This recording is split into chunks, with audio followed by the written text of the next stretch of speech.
তাজিয়া হাও আমার চ্যানেলে সবাইকে স্বাগতম। আমি লিলি চায়না থেকে বলছি। আজকে আমাদের টপিক হচ্ছে লেসন 7 এর গ্রামার। এই গ্রামার থেকে শুরু করব। আগের ক্লাসে লেসন 7 এর প্যাসেজগুলো পড়িয়েছি। এখন আজকের ক্লাসে গ্রামার পড়াবো। ওকে, গ্রামারে কি আছে দেখেন। প্রথমে এই যে জিনিসটা, expression of a date, month, date, day of the week. আচ্ছা, এক্সপ্রেশন অফ এ ডেট মানে দেখেন মান্থ কি কি দেওয়া আছে, ইউএ, তারপর রি মানে হচ্ছে ডেট। হ্যাঁ, রিকেও ডেট বলা হয়। হাউ মানেও হচ্ছে আপনার তারিখ বোঝায়, রি মানেও তারিখ। কিন্তু হাউ কখন ইউজ হয়, রি কখন ইউজ হয় আমি দেখাচ্ছি। তারপর হচ্ছে ছি মানে উইক, সপ্তাহ। ওকে, আচ্ছা এটা একটু পড়ি। The way to say a date in Chinese observes the principle of the bigger unit coming before the smaller one. Okay, the month is said first, then the date, and finally the day of the week. আচ্ছা, এইটুকু আগে বোঝায়। দেখেন এটা কিভাবে আপনি বলবেন, the way to say a date in Chinese. Chinese ভাষাতে আপনি ডেট কিভাবে বলবেন। হ্যাঁ, প্রথমে হচ্ছে বিগার ইউনিট আসবে, তারপরে the bigger unit coming before the smaller one, প্রথমে বড় থেকে ছোটোর দিকে আসবে। এটা আমি প্যাসেজের মধ্যেও বলেছি, এই জিনিসটা এখানে দেওয়া আছে আবার, এটাই গ্রামার হিসেবে দেওয়া আছে। তারপরে দি মান্থ ইজ সেইড ফার্স্ট, যেহেতু এখানে ইয়ারটা নেই, সো ইয়ার যদি না থাকে তাহলে কী কী আছে, মান্থ আছে আর ডেট আছে। সো মান্থটা আগে আসবে, the month is said first, then the date and finally the day.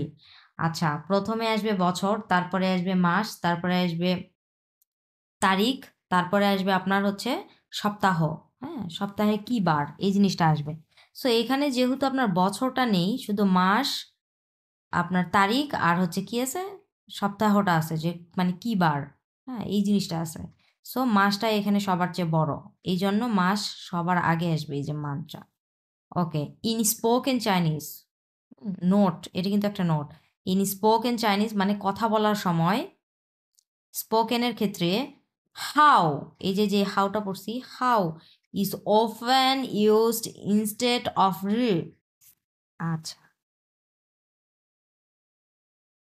দেখেন টু এক্সপ্রেস দি ডেট, এই জিনিসটা হচ্ছে, এটা অনেক সময় রি এর পরিবর্তে হচ্ছে হাউটা ইউজ হয় আপনার ইয়ের সময়, স্পোকেনের ক্ষেত্রে। হ্যাঁ, is often used instead of রি, রি এর পরিবর্তে অনেক সময় হাউটা ইউজ হয়। ফর এক্সাম্পল, জিও ইউএ ই হাও, তারপর কি দেওয়া আছে, শিংসি সান, তারপর দেখেন জিও ইউএ আর হাও। সেপ্টেম্বরের কত তারিখ, 1 তারিখ, 2 তারিখ, শিংছি সি, এটা হচ্ছে বৃহস্পতিবার।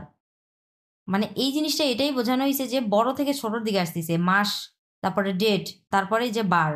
তারপর দেখেন পাইয়ে সানশি ই হাও সিংসি সান, ইজি। এটা আমি প্যাসেজে বলেই দিছি এগুলো, এটাই আবার এখানে দিয়ে রাখছে গ্রামার হিসেবে। ওকে, তারপরে দেখেন a sentence with a normal, আচ্ছা nominal predicate. Okay okay, a sentence with a nominal predicate is a sentence whose predicate is a nominal element. আচ্ছা, it is usually used to indicate age, time, date and so on. ওকে, এই nominal প্রেডিকেটটা কি জানেন, nominal প্রেডিকেটটা indicate করে হচ্ছে আপনার বয়স, সময় এবং ডেট, এই জিনিসগুলোকে।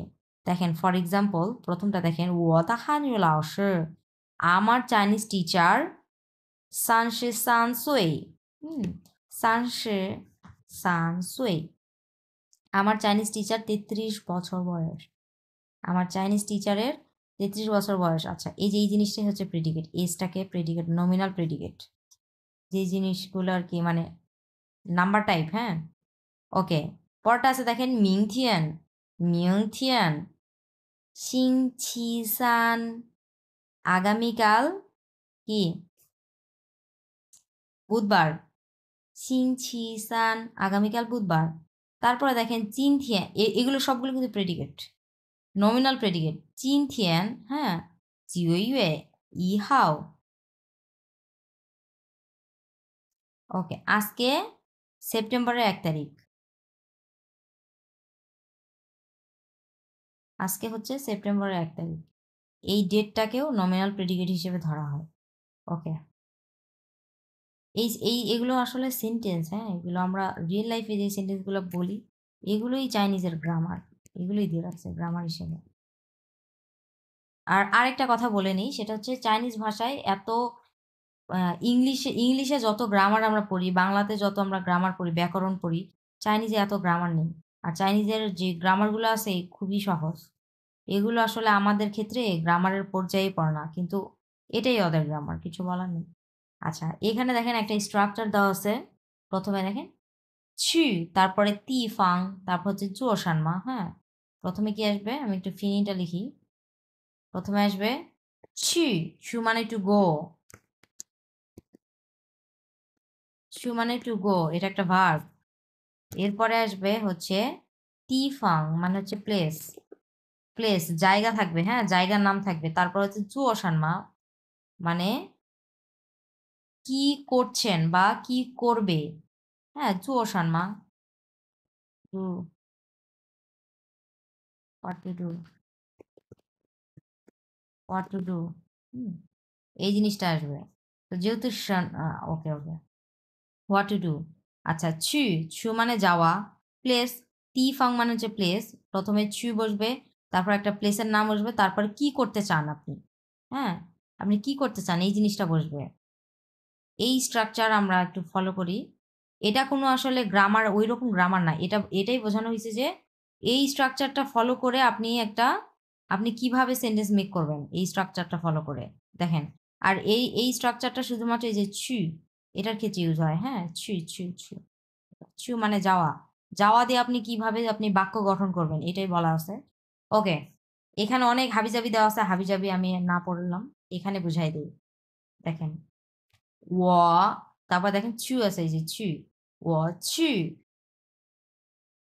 ছুয়েছি হানু আমি এটা পড়লাম না কেন জানেন এই যে ব্র্যাকেট দেওয়া আছে ব্র্যাকেট দেওয়া আছে এর মানে হচ্ছে এই জিনিসটা আপনি বলতেও পারেন নাও বলতে পারেন আপনার ইচ্ছা খুশি আপনি বললেও কোনো সমস্যা নেই না বললেও কোনো সমস্যা নেই অমিটেড হ্যাঁ দেখেন দি প্লেস এটা তো অবশ্যই place the place can sometimes be omitted অনেক সময় এটা অমিটেড থাকে এটা থাকতেও পারে নাও থাকতে পারে ওকে তাহলে 我去 আচ্ছা পুরাটাই আমি পড়ি 中国学习汉语 আমি কোথায় যাব আমি যাব চায়নাতে চাইনিজ পড়তে যাব 学习汉语 হানু মানে চাইনিজ 学习মানে টু স্টাডি 学习 মানে স্টাডি আমি চায়নাতে চাইনিজ স্টাডি করতে যাব হ্যাঁ চাইনিজ ভাষা পড়তে যাব ওকে তাহলে এখানে যদি আমি বলি 我去হ্যাঁ 学习 হানি আমি যদি এইটুক বলি এটাও এনাফ কোনো সমস্যা নাই আমি যদি এতটুকু বলি আমার ইচ্ছা আমি এতটুকু বলবো আমি জায়গার নাম বলবো না ও শুয়েছি হানি হ্যাঁ এখন আমি যাকে বলবো সে কিন্তু বুঝবে যে আমি কোথায় যাব কারণ তার সাথে আমার তো কনভারসেশন হবেই তাই না তা আমি যদি বলি আমি পড়তে যাচ্ছি আমি পড়তে যাচ্ছি বা আমার পড়তে যেতে হবে এই যে যাচ্ছি কথাটা যে বলছি এই যাচ্ছির চাইনিজটাই হচ্ছে মানে যাওয়া হ্যাঁ আমি পড়তে যাচ্ছি এখন আমি যার সাথে কনভারসেশন করবো যার সাথে কথা বলবো সে তো অবশ্যই জানবে যে আমি কোথায় যাচ্ছি হুম, এই জন্য এটা অনেক সময় মানে উজ্জ্বল থাকে নাও থাকতেও পারে নাও থাকতে পারে ওকে আর আমি যদি বলি যে 我去中国学习汉语 তাহলে কোনো সমস্যা নেই ওকে এরপরটা দেখেন 我们去আমরা যাচ্ছি কোথায় 中国饭馆 আচ্ছা আচ্ছা আচ্ছা এটা অনেক বড় একটা হয়ে গেছে 去中国菜 ওকে এটা প্লেসটা আমি আগে উজ্জ্বল রেখে আমি আগে বলি 我们去吃中国菜 ও আমি এখানে পিনিনটা লিখি 我们去আমরা যাচ্ছি হ্যাঁ আমরা যাচ্ছি কোথায় 吃中国中国菜মানে হচ্ছে চাইনিজ ডিশ আমরা চাইনিজ ডিশ খেতে যাচ্ছি 我们মানে আমরা 去মানে যাওয়া আমরা যাচ্ছি কোথায় 吃মানে খাওয়া হ্যাঁ 我们去আমরা যাচ্ছি কি কি খেতে যাচ্ছি? চঙ্গুয় ছাই, আমরা যাচ্ছি চাইনিজ ডিশ খেতে যাচ্ছি, চাইনিজ খাবার খেতে যাচ্ছি। আচ্ছা, এখন যদি আমি এইভাবে বলি যে আমি অমুক রেস্টুরেন্টে চাইনিজ খাবার খেতে যাচ্ছি, এই কথাটাও যদি আমি বলি কোনো সমস্যা নেই। এখন আমার ফ্রেন্ডকে আমি বলতেছি আমি চাইনিজ চাইনিজ খাবার খেতে যাচ্ছি, আমি চাইনিজ খাবার খেতে যাচ্ছি, সে কিন্তু বুঝবে যে আমি কোথায় যাচ্ছি, আমার মেন উদ্দেশ্যটা কি। আমার মেন উদ্দেশ্য হচ্ছে খেতে যাওয়া, মানে যে কি কি করতে যাচ্ছি আমি, হ্যাঁ, এটাই মেন উদ্দেশ্য। কোন জায়গাতে যাচ্ছি এটা মেন উদ্দেশ্য না। এই জন্য এই জায়গাটা অনেক সময় মানে উজ্জ্বল থাকে, আপনি বলতেও পারেন নাও বলতে পারেন, কিন্তু আমার মেন উদ্দেশ্য হচ্ছে আমি কি করতে যাচ্ছি। হ্যাঁ, যেমন প্রথমটা শুয়েছি হানি, সে কোথায় আছে, তার মেন মেন পারপাসটা কি, মেন পারপাসটা কিন্তু সে চাইনিজ শিখতে যাচ্ছে। হ্যাঁ, তারপরটা দেখেন এর মেন পারপাসটা কি, তারা কোথায় যাচ্ছে, চাইনিজ ডিশ খেতে যাচ্ছে, চাইনিজ খাবার খেতে যাচ্ছে, এটাই তাদের মেন পারপাস। প্লেসটা হচ্ছে মেন পারপাস না। হুম, প্লেসটা হচ্ছে তার একটা মানে ইন্ডিকেট করে বলা আর কি, যে এই প্লেসে আমরা যাচ্ছি এই কাজটা করতে। এই জন্য এটা অনেক সময় উজ্জ্বল থাকে, আপনি বলতেও পারেন নাও বলতে পারেন। ওকে, এখন আমি কি এখানে কি দেওয়া আছে, চঙ্গুয়া ফানকোয়ার, ফানকোয়ার মানে হচ্ছে রেস্টুরেন্ট। হ্যাঁ, এটা একটু লিখে দিই। চঙ্গুয়া, চঙ্গুয়া মানে তো চায় না, ফান, ফানকোয়ার। হ্যাঁ, চঙ্গুয়া ফানকোয়ার, এটাকে প্রথমে বলে কোয়ান, এরপরে আর, কিন্তু উচ্চারণ হবে কোয়ার। হ্যাঁ, উচ্চারণ হবে কিন্তু কোয়ার। উচ্চারণ কোনটা হবে, উচ্চারণ হবে এই যে এটা, নিচে লিখে দিই, এটা উচ্চারণ হবে। হ্যাঁ, উচ্চারণ হবে এটা কোয়ার, বাট আপনার ক্যারেক্টার হবে কোয়ান। এটা কিন্তু কোয়ানের ক্যারেক্টার, এই যে একটু, এই যে একটু, এই যে এটা কিন্তু কোয়ানের ক্যারেক্টার, আর হচ্ছে আর, এটা এই যে লাস্টের যে একটু দেখতে পাচ্ছেন, এটা হচ্ছে আর এর ক্যারেক্টার। হ্যাঁ, লেখার সময় এইভাবে লিখতে হবে, আর উচ্চারণ করার সময় এইভাবে বলতে হবে কোয়ার। হ্যাঁ, ফান কোয়ার, ফান কোয়ার মানে হচ্ছে আপনার রেস্টুরেন্ট। চঙ্গো মানে চায়না, সো চাইনিজ রেস্টুরেন্ট। আমরা একটা চাইনিজ রেস্টুরেন্টে চাইনিজ ফুড খেতে যাচ্ছি, অনেক বড় একটা সেন্টেন্স হয়ে গেছে। সো এটার কোনো দরকার নেই, আমরা চাইনিজ ফুড খেতে যাচ্ছি মানে একটুকি এনা, এই জন্য প্লেসটা অমিটেড রাখছে। ওকে, নেক্সট ওয়া ছু, আমি যাচ্ছি কোথায়, শুয়ে শিয়াও খানসু। হ্যাঁ, আমি স্কুলে বই পড়তে যাচ্ছি।